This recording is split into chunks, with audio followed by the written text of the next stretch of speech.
The Old Faithful Inn especially plays home to a set of theoretical hauntings. A while ago, a woman wakes up petrified in her room number 2, at the Old Faithful Inn.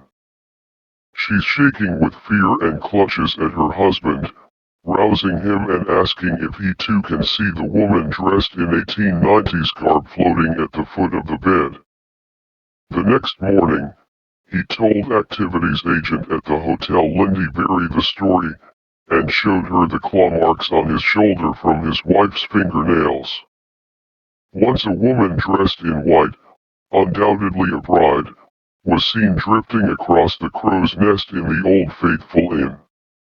As she moved toward the railing to look over into the lobby, the old, normally creaky floorboards made no sound, and her head rested not on her shoulder, but in her hands. Although an assistant manager of the Old Faithful complex, George Bourneman, says he made up that story for tourists looking for a scare. More recently, waitress Gretchen May said she saw the bride, head tucked neatly under her arm. Bourneman remembers seeing his door uncannily open and close of its own accord one night. An inspectress, walking along the halls of the inn, watched while a fire extinguisher turned itself upside down, and then, as she continued by, proceeded to right itself to its original position.